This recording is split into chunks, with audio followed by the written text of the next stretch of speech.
and welcome back to FRS Season 5 here in Xbox Division 1. We are headed to the second race of our 10-race calendar, taking a visit here at the British track of Silverstone on the old airfield. We've visited Silverstone in all 5 FRS seasons, so it's a very familiar haunt for all the drivers, but let's take a look at the circuit anyway. 5.8 kilometers around, 3.66 miles, 18 corners, and 2 DRS zones. It's a very high-speed track. Of course, have the famous combination Maggots, Beckett's, and Chapel, turns 11, 12, 13, 14. And another thing to keep in mind, the long pit straight. You lose about 29 seconds in a pit stop. It's the longest amount of time you lose in a pit stop this season, so strategically the 2-stop is pretty much out of the question. And at 3.66 miles, Silverstone is the 3rd longest circuit on this 10-race FRS calendar. Now, a couple of the overtaking opportunities down the first DRS straight. You're into the combination of Brooklands and Lovefield. The switchback left-hander into the long right-hander will allow drivers to kind of cut back underneath each other, create some really good battling side by side. And of course, at the end of the second DRS straight, you have the long right-hander of Stowe that leads down into the Vale chicane at the end of the lap here. So look for those couple of areas to be the big overtaking opportunities. We have the hardest set of Pirelli compounds with us, with the soft, medium, and hard. The medium only a half second slower than the soft. The hard only 1 second slower. So tire degradation and compound is not going to be the huge issue. We should expect to see a one-stop strategy if there's dry running.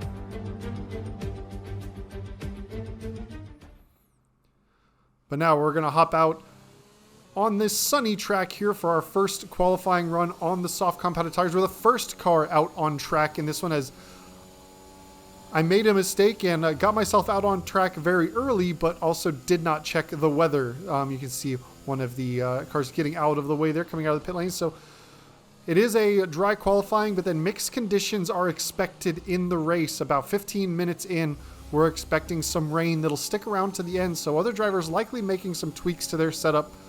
We did not do really any tweaking. We'll have to hope that our rear wing is sufficient, as we are running a fairly low rear wing setup, a very pointy car. I think we're running 9 on the front wing and 6 on the rear. A little snap of oversteer catching it out of a left field there, getting the power down, hugging the right as we come into Copps' fast right-hander, flat out in qualifying, pitch it in.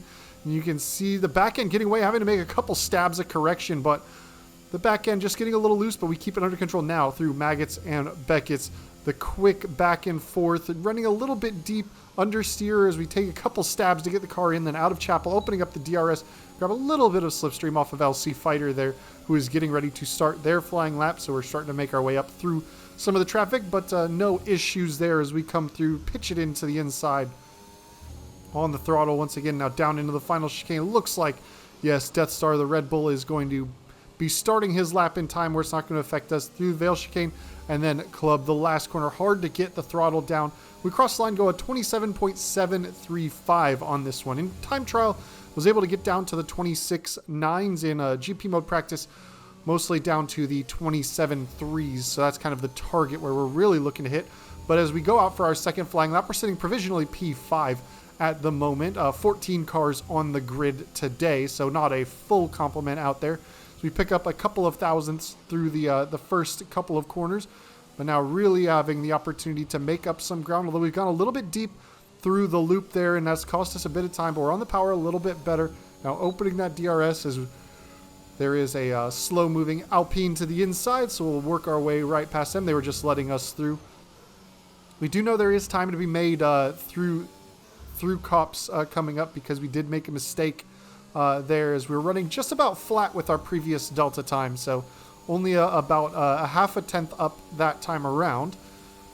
Now we'll pitch it through Copps this time, hopefully keep the car settled. You can see no stab of the steering wheel to correct the slide. Now we're carrying that extra speed all the way down through this straight, flat out through the right-hander, and then much better taking of the curb, and you can see picking up boatloads of Delta time now as we head for the final sector, up 0.3 on our previous best at the moment, and only a few corners left to go. Now into Stowe, pitch it in, really have to work to get onto the apex of the crest, get the power down nice and early, run all the way out to the edge. You see still right on about that 0.3 margin, and we should be able to have an opportunity for a very good run through the last couple of corners, up almost a half a second now, flat out, crossing the line, go to a 27.201. So ahead of what our GP mode qualifying times had been, and we opted not to go out for another run. So you can see LC Fighter at the top, MJ Povey, QX Nemesis, Gollywooms, Issei, Spendog in front of us, or Spendwolf rather. But here we are on the grid. The clouds are coming in. The weather report still says about 15 minutes of the rain. We get a good launch as the lights go out, but we have to check up with Issei going a little bit slower. Habs fan Nick making his way through, and we have to check up as we have Death Star. Now we have Stanier on the inside, and we are just going to be very cautious through these first few corners to not go too many cars wide. As you can see, the amount of scrapping going on. We still have Stanier to the outside of us. We tangled with him a couple seasons ago here as he takes to the curbing. We left enough room for him to keep some tires on, although, you know, with the heavy fuel load is going to be a little bit tough, but still battling side by side with him through Brooklyn's snap of oversteer there, having to catch it now around the outside of left field, and we aren't going to be able to quite get the traction down. We've run onto the curbing there, and that's cost us a little time. We've managed to head off the charge of Death Star as we slot in behind Stanier, but we're down to 9th after qualifying fairly decently before. We're going to try and make our way back through with the race pace. Having a little bit of a look up the inside of Stanier. We had the momentum on him through Cops, but not going to make the risky move there. We're going to carry the speed through Maggots, Beckett's, Chapel. Now on to the overtake button. Utilize that slipstream. We'll see if we can get a run up on the inside of him as we close down into the straight to the inside here. He gives us the lane. And he tries to go for the cutback through Stowe by going a little bit deeper and coming back at us. But we managed to stay on the apex, cut that off, so he's not able to make that maneuver. And we are back up into 8th place with Issei just ahead of us in the Alpha Tauri. Launch off the line in Issei, but we just had to kind of tuck in. So first lap, rather uneventful. Just had to kind of back our way out of a couple of potential incidents. But it shouldn't be a big issue. You can see we're running the fuel mix pretty much flat even, or fuel levels flat even, as we were expecting. Typically in the rain, you're going to be using less fuel. So we're going to try and avoid some overfilling, but we will see what time the rain actually decides to arrive. We're starting to close up to the back of Issei and Gali. We also have Habs fan Nick up in 5th ahead of us as well, as it looks like the lead group is starting to streak off just a little bit. But we're going to see if we can't close up to Issei, get back into 7th place. As I felt pretty confident about my race pace early on here, and I thought it was a good opportunity to close them down, especially through the higher downforce bits. We seem to be carrying a little bit more front wing than some of the other cars, so through areas like Maggots and Beckett's there, we just tend to get the nose rotated a little bit better. Same with Brooklyn's and left field. Oh, Backwash Boy is out of the session. Has had a crash somewhere, and that's going to deploy the virtual safety car, so we got to slow down. And that is going to bunch the field up just a little bit. But as we go back to racing, just about a half a lap later, we're still within that half a second of Issei with the DRS now enabled for us to use. So we got a little bit of a squirt of it down the Wellington straight last time, but we're going to have to wait for the hanger straight and into Stowe, as it looks like Issei is falling a little bit off the back.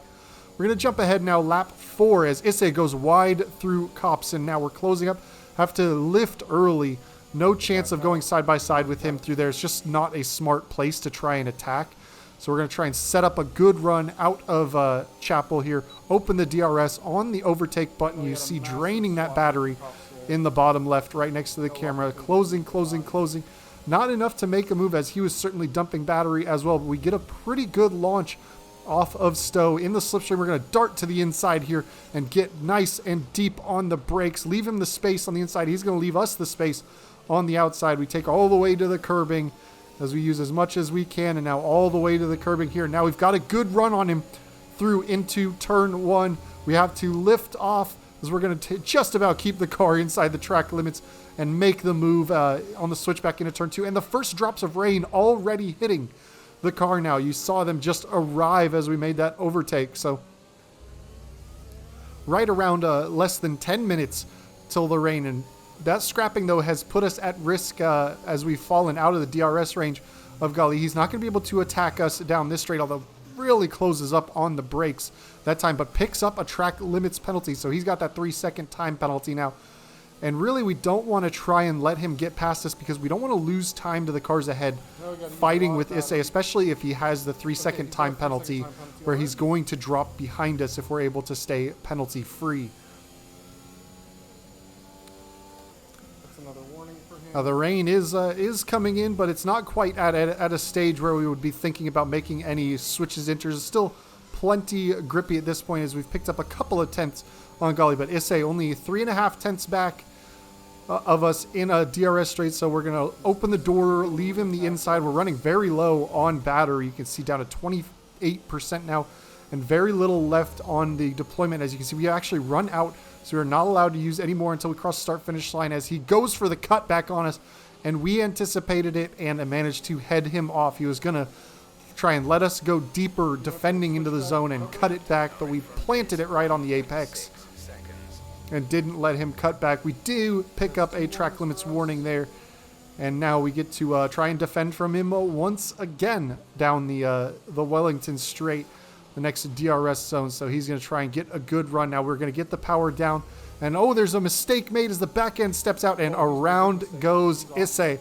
So was worried about him attacking us down that DRS straight, but ultimately the mistake drops him off the back of us. Now jumping ahead, lap 7 of 26, you can see Spen has gone around on the front straight. The rain's still coming down. We've dropped now to 1.7 seconds back of Gali, doing a little better job than I am at handling these mixed conditions so far. We're going to try and close back up to him and Habs fan Nick, but we should be thinking about the pits soon. But jumping ahead, one more lap now, lap 9 of 26, and in we come for the intermediates. Looks like Habs fan Nick has decided to stay out, as has QX Nemesis. So they are opting to go one lap longer. Usually lap 9 and 10 is around the normal soft tire pit time anyway in dry situations. So pretty much dead on the pit windows. And releasing now, you can see that Red Bull ghosting through us is because as a league now we run the newly added or recently added esports pit settings, which basically in online races means everybody gets a 2.6 second pit stop, and you don't have to worry about other cars holding and waiting for other cars. It kind of releases you and will sort it out so you don't get disadvantaged based on where you are in the pit lane. But we're coming out 9 tenths back of Gali, so we managed to make up a little bit of time on the entry of the pit lane there, as they had to all check up because that big group in front. DRS still enabled, which is usually the changeover point, so we're a little early onto the intermediate tires, it would seem.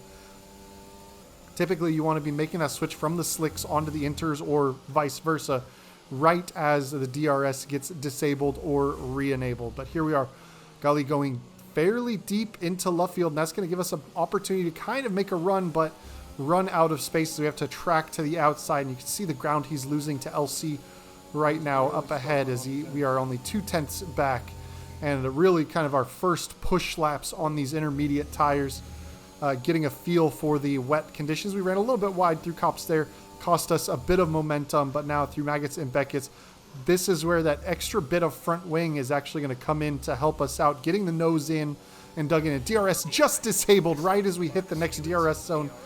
We would have had an easy DRS move on Gali if that had stayed enabled, but it is certainly now the time to switch over. Those two cars that stayed out initially definitely had the better choice, as we're going to have a little look around the outside. He defends to the inside. We're sweeping around the outside. Then we're just going to back out on the apex there as that door was starting to close on us. Didn't want to get collected in an incident. But the cars that stayed out seem to have made the better choice as far as when to come in. Probably should have stayed one more lap out as, oh, deep we go, but somehow managed to avoid a track limits warning there as we've dropped now 6 tenths back. Big lockup into the loop there, and now really just kind of struggling, trying to push and catch up to Gali here. So not the cleanest run through Sector 1, but we haven't lost too much ground to him. We went from about 3 to 6 tenths back, so only a couple of tenths, and you can see now from the fuel mix in the bottom right, plus 0.46 laps. So definitely overfilled as we pick up the third track limits warning, and that is a 3-second time penalty now following Gully here. So not only do we now have to make the move, we have to try and clear 3 seconds, and importantly, Death Star, you see on the top left there, 2.9 and 2.8 seconds behind us. So as it stands, we would lose that position. But jumping ahead now, lap 12 of 26, getting a good feel as LC is off 3.3 seconds ahead. Now we are right on the gearbox of Gully. He once again goes deep through left field, and this time we cut it back, get the drive out of the corner, and now it's a drag race down to Cops.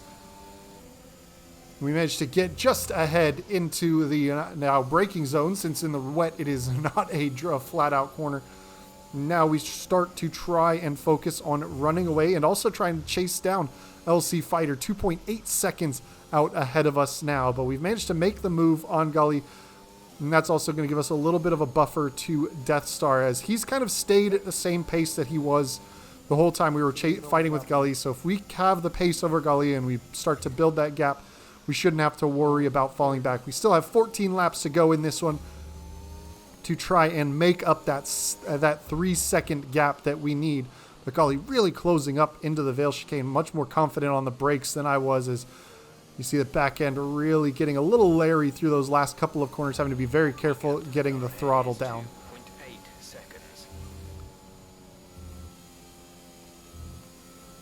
Now, one thing you don't have to worry about as much during the rainy situations is ERS deployment. You can really utilize more of it. You spend less time on full throttle, and you spend more time in the braking zones. But here we are jumping ahead now to lap 17 of 26. You can see we've dropped Gully now down to 2.8 seconds.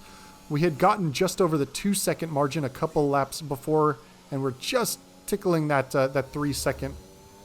He's going to make another push now that it's right. The 3 second margin, and getting up to this point, he was hovering around 1.8 to 1.6 seconds behind me, and I told myself earlier, if I could just clear that 2 second margin, then I start to get out of visual range, and I'll make bigger leaps and bounds on it. And that definitely was the case when it came to running away from Gully. But 3.1 seconds back of us now, and we are now only 1.6 seconds off of LC Fighter. So if we can continue to close up now, we do have the time penalty, and he does not. But if we can get within 1 second of him and start to put some pressure on him, we may have the opportunity to kind of influence him into a mistake. But at 1.8 seconds with 8 laps left to go in this one, really not quite at a point where it's going to force him to make any kinds of mistakes. Because not only would we have to pass him, we would also have to make up that 3 second gap. So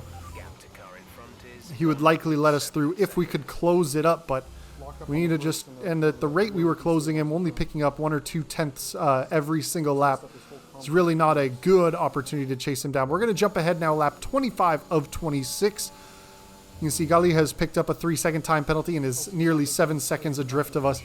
We had gotten down to about 9 tenths or 1 second off the back of LC Fighter, but he never made any kind of mistakes or ran wide. So in the last 2 laps, I wasn't expecting to overtake him, so we're just kind of settling in to bring the car home kind of mode. Habs fan Nick all the way out, 8.7 seconds up in the podium position. So he's had a very good race on the heels of being involved with us, unfortunately, in the Australia incident. So he's going to be collecting a pretty hefty sum of points as well today, and we are just going to go ahead and bring it home, try and make it a back-to-back P5 finishes to open the season up in this 10-race calendar. Usually trying to set myself a goal of trying to be in the top 8 of the season. Top 8 to top 5 is realistically where I see myself, and trying to pick up a podium over the course of this one. The 100-point margin, it would be a nice level to hit, and if I was to do 10 races of P5, then it would be 10 points a race, and I could get there. However, I am going to be missing a race a little later in the season, or in a couple of weeks.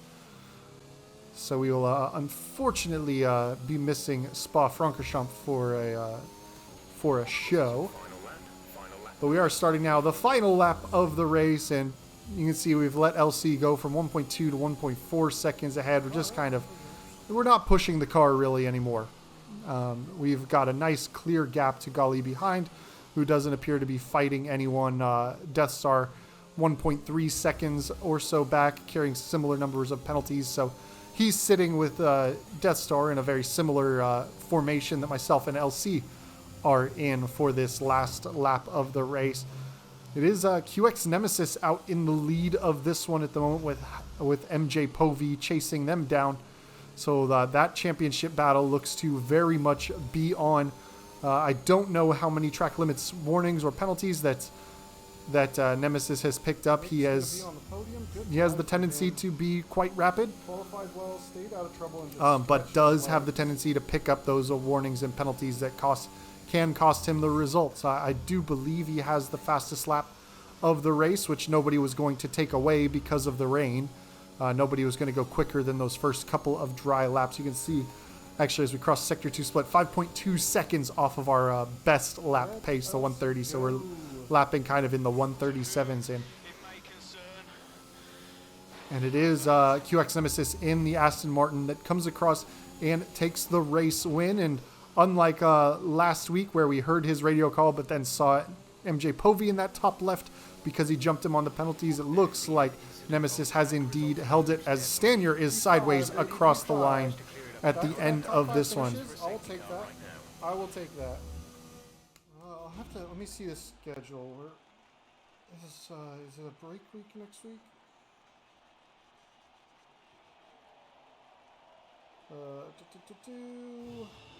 Need information.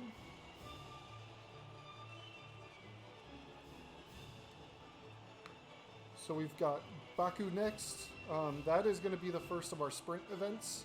Since it's so early in the season, instead of using reverse championship order, we actually go with... There you have it. By 0.6 of a second, QX Nemesis manages to hold on with that 3 seconds of track limits penalties over MJ Povey.